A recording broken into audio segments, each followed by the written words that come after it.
बिस्मिल्लाहिर्रहमानिर्रहीम।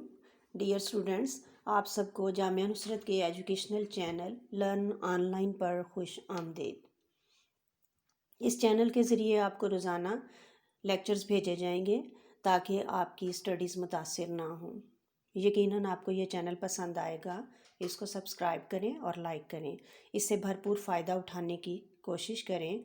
अपना ख़याल रखें। कोरोना SOPs पर स्ट्रिक्टली अमल करें और घर में रहें, घर से बाहर ना जाएं और ना ही जो है गैर ज़रूरी जो है लोगों को घर में आने की दावत दें। Stay home, stay safe. तो हम जो है चैप्टर नंबर 3 जो है वो स्टार्ट लेते हैं इसका, आपकी बुक का, जो कि है मोशन एंड फोर्स। और हमारा जो है आज का टॉपिक है review of equations of uniformly accelerated motion. Review इसलिए है कि ये इक्वेशंस ऑफ मोशन जो हैं यूनिफॉर्मली एक्सीलरेटेड मोशन, इनकी ये इक्वेशंस आपने स्कूल फिज़िक्स में स्टडी की हैं। ठीक है, तो अब हम अपने टॉपिक की तरफ चलते हैं। तो सपोज़ करें कि एक ऑब्जेक्ट जो है वो मूव कर रहा है with uniform acceleration along a straight line. ठीक हो गया।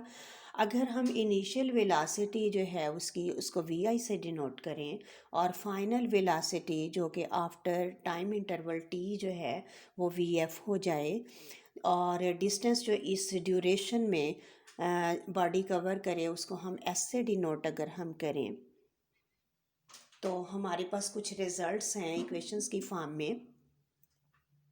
पहला रिजल्ट हमारे पास है VF is equal to VI plus AT, और सेकंड है S is equal to VF plus VI over 2 into T। Third relation है S is equal to VIT plus half AT square, and fourth one is VF square is equal to VI square plus 2AS। ठीक हो गया। तो ये हैं 4 equations जो कि हैं इक्वेशंस ऑफ मोशन। जब ऑब्जेक्ट जो है वो कांस्टेंट एक्सीलरेशन में हो और स्ट्रेट लाइन में जब वो मूव करे, तो फिर ये वाली जो है इक्वेशंस ऑफ मोशन जो हैं वो वैलिड हैं। यानी आप ये जो है इस्तेमाल कर सकते हैं। इनमें कोई भी इक्वेशन जो है, जैसे आप फर्स्ट वाली इक्वेशन लें VF is equal to VI plus AT, तो इसमें कितने वेरिएबल्स हैं? 1 2 3 एंड 4 वेरिएबल्स हैं, VI VF A and T। इनमें से अगर कोई सी 3 क्वांटिटीज़ जो हैं वो आपको नोन हो और 1 अगर अननोन हो, तो आप नोन क्वांटिटीज़ इसमें पुट करके तो जो अननोन है वो फाइंड आउट कर सकते हैं। इसी तरह S is equal to VF plus VI over 2 into T जो है, इसमें VI VF S और T ये 4 क्वांटिटीज़ में से 3 अगर नोन हो तो फोर्थ वन जो है यू कैन कैलकुलेट। थर्ड में S is equal to VIT plus half AT square. अगर आपके को distance, initial velocity, time interval और एक्सीलरेशन, इन सारी क्वांटिटीज़ में से जो है एक जो है वो अननोन हो, तो आप नोन क्वांटिटीज़ जो हैं वो लगा के तो आप अननोन की वैल्यू जो है वो फाइंड आउट कर सकती हैं। इसी तरह फोर्थ वाली जो इक्वेशन है VF square is equal to VI square plus 2AS, इसमें हमारे पास कितनी क्वांटिटीज़ हैं? इसमें भी VI VF A और S 4 क्वांटिटीज़ हैं, और 3 अगर नॉन हो तो फोर्थ वन जो अननोन होगी you can calculate that one. ठीक हो गया। तो ये सारी तो हैं इक्वेशंस ऑफ मोशन, और आपने ऑलरेडी ये स्टडी की हुई हैं, और आपने न्यूमेरिकल प्रॉब्लम्स जो हैं वो भी 9th क्लास में सॉल्व किए थे ये इक्वेशंस यूज़ करके। ठीक है।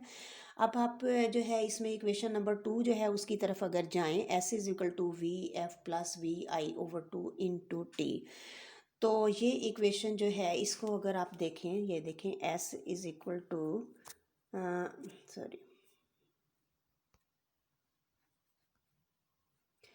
इसमें S जो है वो किसके इक्वल है? VF स्क्वेयर, VF स्क्वेयर नहीं, ये है S is equal to VF plus VI over 2, और प्लस में क्या है? इंटू है T। ठीक है, ये इक्वेशन है आपके पास।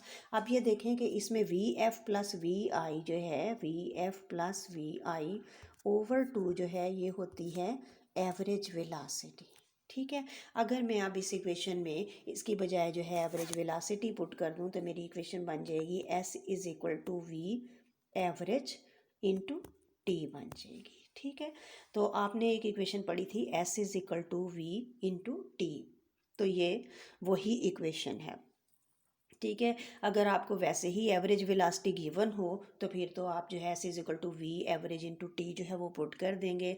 लेकिन अगर आपको जो है इनिशियल वेलासिटी गिवन हो, फाइनल वेलासिटी गिवन हो और एस जो है वो आपने फाइंड आउट करना हो, तो उस सूरत में हम क्या करेंगे कि हम एवरेज वेलासिटी जो है वो कैलकुलेट करेंगे V F plus V I over 2 करके, तो फिर हमारे पास एवरेज वेलासिटी आ जाएगी, उसको मल्टीप्लाई करेंगे टी के साथ तो आपके पास आ जाएगा डिस्टेंस। ठीक है, तो अगर इनिशियल और फाइनल वेलासिटीज इट मीन्स गिवन हो, टाइम इंटरवल जो है वो गिवन हो और आपने डिस्टेंस जो है वो फाइंड आउट करना हो, तो फिर हम ये इक्वेशन नंबर 2 जो है उसको अप्लाई करेंगे which is S is equal to V F plus V I over 2 into T. ठीक हो गया। और ये इक्वेशंस जो हैं ये सिर्फ यूज़फुल होती हैं लीनियर मोशन के लिए विद यूनिफॉर्म एक्सीलरेशन। जब यानी लीनियर मोशन हो यूनिफॉर्म एक्सीलरेशन के साथ तो तब हम इनको यूज़ कर सकते हैं, अदरवाइज़ नहीं। यानी अगर एक ही लाइन में यूनिफॉर्म एक्सीलरेशन के साथ कोई ऑब्जेक्ट मूव नहीं कर रहा, लेट वो सर्कुलर मोशन में है, बेशक वो यूनिफॉर्म एक्सेलरेशन भी हो, तो तब भी जो है यानी ये दोनों कंडीशंस जो है स्ट्रिक्टली ओबे होनी चाहिए कि मोशन भी लीनियर होनी चाहिए और एक्सेलरेशन भी जो है वो यूनिफॉर्म होना चाहिए। तो फिर आप ये इक्वेशन जो 4 आपने अभी स्टडी की हैं उनको आप अप्लाई कर सकते हैं। जब ऑब्जेक्ट जो है स्ट्रेट लाइन में मूव करता है, डायरेक्शन ऑफ मोशन जो है वो चेंज नहीं होती। ठीक है ना, स्ट्रेट लाइन में मूव करेगा तो डायरेक्शन जो है वो चेंज नहीं होगी। ये देखें ये स्ट्रेट लाइन है, तो स्ट्रेट लाइन में जब भी कोई ऑब्जेक्ट मूव करेगा तो क्या है उसकी जो है डायरेक्शन जो है वो चेंज नहीं होनी, उसी डायरेक्शन में उसने मूव करते जाना है। तो इस केस में आप जो है इनको इन वेक्टर्स को ऐसे ही मैनिपुलेट कर सकते हैं जैसे कि आप स्केलर्स को करते हैं। यानी स्केलर्स में आप क्या करते हैं, प्लस माइनस जो है आप ऐसे कर लेते हैं ना, उसमें कोई डायरेक्शन जो है उसको मेंशन नहीं करना पड़ता, तो आप उसी तरह से जो है स्केलर की तरह इसको जो है मैनिपुलेट कर सकते हैं। अच्छा, अब ये है कि जब ये इस तरह के जो प्रॉब्लम्स होते हैं इनमें डायरेक्शन ऑफ इनिशियल वेलोसिटी जो है उसको हम लेंगे पॉजिटिव, और नेगेटिव साइन जो है वो कब असाइन करेंगे two quantities where direction is opposite to that of initial velocity. यानी ये जो बाकी की क्वांटिटीज़ हैं उनकी वो जो हैं अगर इनिशियल वेलोसिटी के अपोजिट होंगी तो उस सूरत में हम उनके साथ जो है लगाएंगे नेगेटिव साइन, और अगर अलोंग इनिशियल यानी उसी डायरेक्शन में जिस डायरेक्शन में इनिशियल वेलोसिटी है तो फिर पॉजिटिव लगाएंगे। ठीक हो गया। तो ये तो सब कुछ था कि जब कोई भी ऑब्जेक्ट जो है वो स्ट्रेट लाइन में मूव करता है विद यूनिफॉर्म एक्सेलरेशन। तो आपको पता है कि जो है हमारी अर्थ जो है ये अट्रैक्ट करती है ऑब्जेक्ट्स को टुवर्ड्स इट्स सेंटर। कोई भी चीज़ जो है अगर वो सरफेस ऑफ द अर्थ के नियर है तो वो वहाँ से जो है वो अर्थ की तरफ जो है वो डाउनवर्ड जो है वो फॉल करती है हमेशा ही। ठीक है, और जो है उसका एक्सीलरेशन जो है वो यूनिफॉर्म होता है। यानी ये भी यूनिफॉर्मली एक्सीलरेटेड मोशन जो है, लीनियर एक्सीलरेटेड मोशन जो है उसकी एग्जांपल है। यानी कि अर्थ की तरफ जो चीज़ें फॉल करती हैं, फ्रीली फॉल जो ऑब्जेक्ट्स करते हैं, ये भी एग्जाम्पल है लीनियर मोशन की विद यूनिफॉर्म एक्सीलरेशन। जब ये भी इसी की एग्जाम्पल है इट मीन्स कि यही इक्वेशंस जो हैं वो होल्ड करनी चाहिए। ठीक है, तो एक्सीलरेशन जो है जो जिसके साथ ऑब्जेक्ट जो हैं वो मूव करते हैं टुवर्ड्स द अर्थ, उस एक्सीलरेशन को हम कहते हैं एक्सीलरेशन ड्यू टू ग्रेविटी, और इसको डिनोट करते हैं स्मॉल जी के साथ। और इसकी जो एवरेज वैल्यू होती है वो होती है 9.8 मीटर पर second square near the surface of the earth. ठीक है, तो ये इक्वेशंस जो हैं जब हमने जो है यूज़ करना हो इनको फ्रीली फॉल बॉडीज़ के लिए, तो फिर हम क्या करेंगे, फिर हम रिप्लेस कर देंगे ए को जी के साथ रिप्लेस करेंगे। तो अब फर्स्ट वाली इक्वेशन जो है उसकी तरफ ज़रा आए। क्या इक्वेशन है हमारी, V F is equal to V I plus A T है। तो ये इक्वेशन फिर हमारी क्या बन जाएगी भला, ये बनेगी V F is equal to V I plus A T है ना, प्लस ए की बजाय लगाएंगे जी, और ये बन गई हमारी फर्स्ट इक्वेशन। सेकंड वाली इक्वेशन जो है वो क्या है, S is equal to V F plus V I over two into T.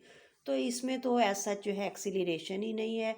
अब हम थर्ड इक्वेशन की तरफ जाते हैं। थर्ड इक्वेशन है हमारी एस इज इक्वल टू, ये वाली equation S is equal to क्या है, V S is equal to V I T plus half A T square. ठीक है, तो ये बन जाएगी हमारी S is equal to V I T plus half G T square. ठीक हो गया, ये है स्क्वेयर।